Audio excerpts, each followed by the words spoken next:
इस वक्त सिद्दीक जान साहब भी। सिद्दीक, आप कल मौजूद थे सारा दिन सुप्रीम कोर्ट लाहौर रजिस्ट्री में, फिर शाम को आपने लिबर्टी में भी पाकिस्तान मुस्लिम नून का जो इजहार तशक्कुर था, जो इजहार यकजहती में तब्दील हुआ, वहाँ भी आप गए।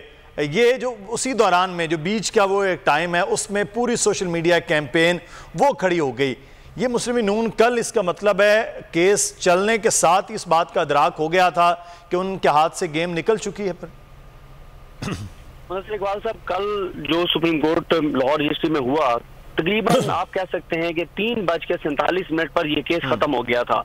उस वक्त खत्म हो गया था जब इरफान कादिर साहब, ये बात ध्यान में रखें कि इरफान कादिर साहब जो है वो मरियम नवाज साहिबा के वकील भी हैं। मरियम नवाज साहिबा जो कि एक सजायाफ्ता मुजरमा है, जमानत पर रिहा है, ये उनके वकील हैं इस्लामाबाद हाई कोर्ट में। उन्होंने 3:47 पर जजेस के सामने ये एतराफ किया कि डिप्टी स्पीकर दोस्त मजारी ने जो अंडरस्टैंडिंग ली सुप्रीम कोर्ट के फैसले की, वो दुरुस्त नहीं थी, वो गलत था, उनको गलत फहमी हुई। जब उन्होंने ये एतराफ कर लिया तो उसके बाद तो केस ही खत्म हो गया है। अब मसला ये है शरीफ खानदान का, एक तो जाहिर है वो चीज है ना जो जिसपे उस्मान डार साहब बात कर रहे हैं। पहले आपने देखा फवाद चौधरी साहब ने ट्वीट्स किए, और दुरुस्त बात है कि नून लीग फिर जो है वो ड्रामे के तहत एक गुड कॉप बैड कॉप, एक भाई एंटी एस्टेब्लिशमेंट, एक भाई प्रो एस्टेब्लिशमेंट। अभी देखें आज कल तक आप देखें मरियम नवाज साहिबा, नवाज शरीफ साहब, शहबाज शरीफ साहब सब एक पेज पर थे। सब कैसे इक्तदार में आए, कैसे इक्तदार में, ये पाकिस्तान के बच्चे को पता है। लेकिन अब फिर मरियम नवाज साहिबा का प्लान क्या है? मरियम नवाज साहिबा का प्लान ये है, भी लोग हैं उनका जो ग्रुप है, उनका प्लान ये है कि सारा मलबा डाला जाए शहबाज शरीफ साहब पर, हमजा शहबाज पर, और मियां साहब को मासूम बनाकर पेश किया जाए कि मियां साहब को तो पता ही नहीं था ये क्या हो रहा है। मियां साहब बेचारे तो बिल्कुल लाइम थे। ये बिल्कुल उसी तरह से है जैसे मियां साहब जब अदालतों में उनकी जमानत की दरखास्तें दायर हो रही थी तो पूरा एक नैरेटिव बनाया कि लंदन जाने ही नहीं चाहते, ये तो शहबाज उनको जबरदस्ती भेजना चाहते, उनको तो पता ही नहीं है। हालांकि उनके दस्तखतों के साथ वो जो पिटीशन है, दरखास्तें वो दायर हो रही थी। तो अब ये ड्रामा किया जा रहा है और अदलिया पे दबाव क्यों बढ़ाया जा रहा है? केस तो कल इनके वकील ने खत्म कर दिया है। इनके वकील के इरफान कादिर साहब के एतराफ के बाद केस खत्म हो गया है। अब तो रस्मी कार्रवाई जो है वो बाकी है, बस एक प्रोसेस है जिसको सुप्रीम कोर्ट ने फॉलो करना है। और मैं आपको बताऊं, सुप्रीम कोर्ट चाहती तो 10 मिनट में केस खत्म कर सकती थी, लेकिन उमर बंदियाल साहब हो, इजाजुल हसन साहब हो, मुनीब अख्तर साहब हो, वो ये तासुर नहीं देना चाहते थे कि शायद सुप्रीम कोर्ट ने जल्दी में ये कर दिया है। 10 मिनट का केस है। इकबाल साहब, कल 7 मरतबा पूछा गया कि हमें हमारे फैसले में से वो पैराग्राफ दिखा दें जहां पे लिखा हुआ है कि वोट किसको डालना है, ये डायरेक्शन पार्टी लीडर देता है। 7 मरतबा, एक बार भी इरफान कादिर साहब ने जवाब नहीं दिया। आए बाएं शाएं, जजेस पर हमले, जजेस। और ये अब कोशिश क्या हो रही है? कोशिश ये हो रही है कि ये अदलिया पर अटैक करें, सोमोटो तौहीन अदालत की कार्रवाई हो, ये सियासी शहीद बने, एक नया पिंडोरा बॉक्स खुले, लोगों की तवज्जो इम्पोर्टेड हुकूमत से, रिजीम चेंज से, इन सारी चीजों से हटके और कंटेम्प्ट ऑफ कोर्ट की प्रोसीडिंग पर चली जाए।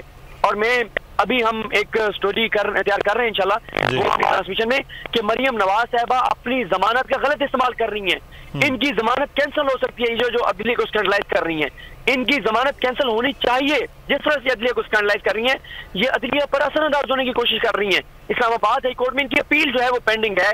एक ऐसे वक्त में कर रही हैं जब ये मुल्जिमा है, ये मुजरमा है और जमानत पर रिहा है, इनका केस चल रहा है, तो ये अदलिया पर असरअंदाज हो रही है, तो इनकी जमानत भी कैंसिल हो सकती है। ये एक अहम मामला है। लेकिन बहरहाल जमानत के हवाले से खुद जो पाकिस्तान के इदारे हैं वो जाएंगे, नैब जाएगा तो फिर ही मामला तो होंगे ना। लेकिन वो वहाँ तो उन्होंने अपनी मर्जी से जो चीज़ें हैं वो कर ली हैं। अज़र सिद्दीक साहब, ये बार बार जो बात हो रही है, मैं चाहूँगा इसको कानूनी थोड़ा सा वाजे करें। लोग ये पूरे सोशल मीडिया पे चला रहे हैं कि सुप्रीम कोर्ट अपने ही फैसले के खिलाफ जा रही है। जो उन्होंने पहले फैसला दिया है वो फैसला बार बार ये कहा जा रहा है कि जी अपने फैसले के खिलाफ जाएगी अगर वो इस सारे मामले को हटाएगी, यानी कि पार्टी हेड और पार्लिमानी लीडर।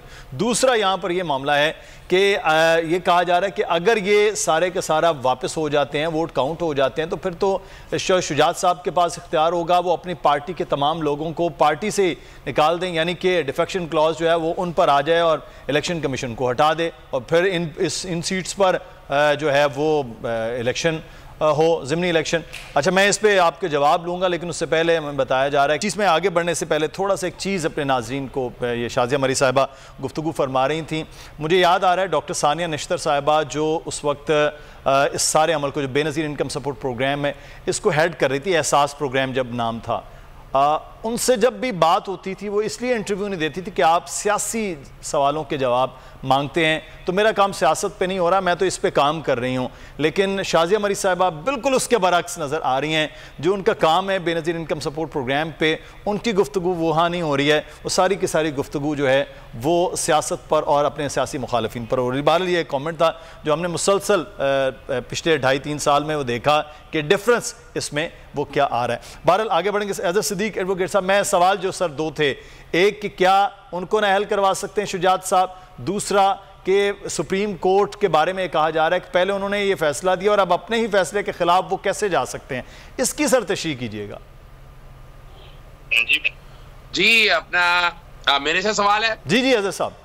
अच्छा, बड़ी जबरदस्त बात बता दूं आपको, मैं आपके सामने जो पहले एक पोजीशन मैंने रख दी है, ये पूरे अब वजह है कि इनके हाथ से गवर्नमेंट जा रही है, पंजाब इनके हाथ से चला गया, ये नोटेड डाउन सुप्रीम कोर्ट की तरफ से एक जजमेंट आने जो कि बड़ी वजाहत के साथ, यानी उस प्लानिंग क्या किया उन्होंने, प्लानिंग जैसे मैंने बताया कि बाकायदा गलत पैरा कोट किया गया।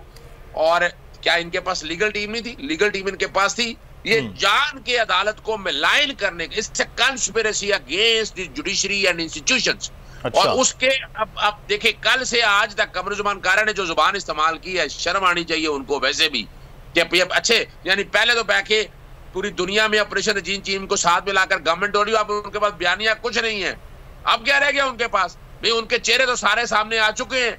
अब ये फैसला फर्ज करे, सुप्रीम कोर्ट ना भी कहे, मैं एक बात कर रहा हूँ, अच्छा कर ले हुकूमत, जाए कर ले हुकूमत, दिल बड़ा कर देते चाहिए पीटीआई वगैरह को, जाए कर ले, यानी ये हुकूमत नहीं लेंगे। नोटेड डाउन में बड़ी बात कह रहा हूं, ये पंजाब हुकूमत अब नहीं लेंगे, इन्होंने फैसला कर लिया हुआ है।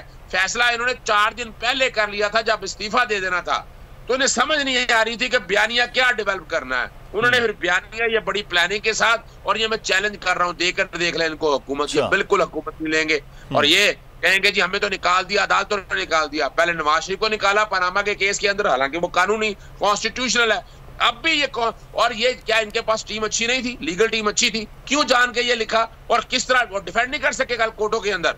यानी उनके पास तो आर्गुमेंट थे ही नहीं, या वो करना नहीं चाहते थे। पीर वाला दिन आप सब लोगों को समझ आ जाएगा, पीर वाला दिन फैसला एक्सपेक्टेड है। बहरहाल बयानिया वो बिल्ड उन्होंने कर लिया है, अब वो मज़ाहमती सियासत की तरफ शो करेंगे, अवाम को बेवकूफ बनाएंगे, जो कि इलेक्शन शुरू हो चुका है। मैं अक्टूबर नवंबर में इलेक्शन देख रहा हूं, जहां पाकिस्तान तहरीक इंसाफ और पाकिस्तान मुस्लिम लीग काफ को बड़ा ध्यान से सोचना है कि ये जो अब करने जा रहे हैं ना, इन्हें हुकूमत कर लेने दे, शौक पूरा कर लेने दे। अभी अंदाजा आपको हो जाएगा कि ये हुकूमत, सवाल ही पैदा नहीं होता, ये हुकूमत रखने के लिए अब ये तैयार है।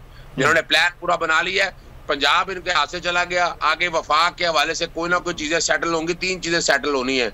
और यहाँ पाकिस्तान पर तहरीक इंसाफ को ये सोचना है कि अपोजिशन लीडर को हटाकर अपना बंदा वहां लगाएं, ताकि अगर ये नेशनल असेंबली डिसॉल्व हो तो उनके कंसेंसस के साथ केयर टेकर सेटअप बन सके, ये जरूरी है।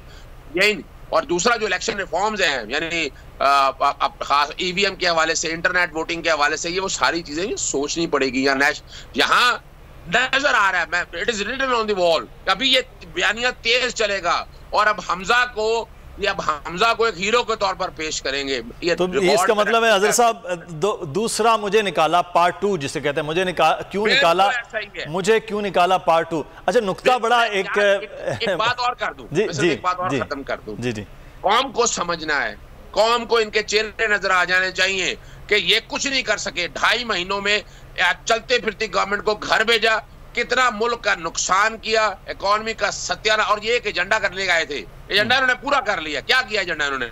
नैब का चेयरमैन अपनी मर्जी का लगवा लिया, नैब का लॉ में अपनी मर्जी की तरमीम कर ली, FIA और खास तौर पर ECL से वो काम इन्होंने पूरा कर लिया। इलेक्शन एक्ट में जो तरमीम करनी थी वो इन्होंने कर लिया, ट्रांसफर, पोस्टिंग, लूट मार, फंड जो डिस्ट्रीब्यूट करने थे वो सारा काम कर लिया। अभी जब आप आएंगे, जो कि जून के बाद जुलाई शुरू हो चुका है, अब धड़ाधड़ जो है अपने MP MNS को फंड इन्होंने एलोकेट कर दिए हैं, ताकि इलेक्शन रिगिंग शुरू हो चुकी है। जनरल इलेक्शन की मैं बात बता रहा हूं आपको, बाकायदा शुरू हो चुकी है, इनको कैटर करने की जरूरत है। बिल्कुल। और सब्सक्राइब करें और बेल दबाएं ताकि कोई खबर रह न जाए।